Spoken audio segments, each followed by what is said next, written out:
bizə müraciətlər daha çox zorakılıq istiqamətində olurdu. Söhbət burada fiziki, cinsi, psixoloji, hətta iqtisadi asıllıq baxımından iqtisadi zorakılıq halları olduğu üçün biz bütün müraciətləri istiqamətləndirirdik aidiyyatı qurumlara. Bizə yerləşdirilən uşaqların, qızların bir çoxu ilə artıq təhqiqatlar başlayırdı. Onlar zərər çəkən kimi qiymətləndirirdilər.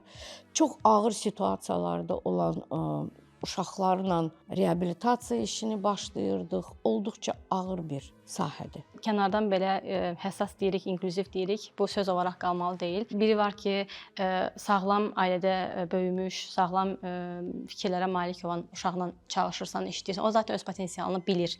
İnanır ki, nəsə edə bilər və bilir ki, onun ətrafında ona inanan bir ailə, bir dəstək, valideynlər var. Amma bir də var ki, yəni hələ ümumiyyətlə həyat missiyasının olduğunu başa düşmür, özünə inanmır.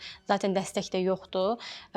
Onlarla işləmək daha çətindir. Bu çətinliyi də niyə görə deyirəm? Çünki dildə demək rahatdır, amma biz də bu sizdə olan prosesin kiçik bir hissəsi olaraq bunu müşahidə eləmişik ki, yəni bu var və həqiqətən də onlarla işləmək bizim özümüzü belə təəccübləndirmişdi ki, məsələn, çox potensialı olan biri niyə görə yarıda məsələn dayandırsın ki? Bura artıq o düşən uşaqların demək olar ki, %60-ı telefonlardan asılı uşaqlar idi, oyunlardan asılı uşaqlar idi. Heç yadımdan çıxmaz, bir qızımız var idi, deyir ki, nə olar, qoy bir dənə əlimi belə sürtüm də. Demək, bunun artıq asıllığı var. İndi o qız ən uğurlu qızdır. Kitaba heç yaxın, bilirsiniz, ancaq kitab onun üçün nədir? Çox vacibdir. Telefona yaxın da getmir. Mənim deyir, başıma gələnlərin hamısı mən boşluq olub. Özü bunu etiraf eləyir.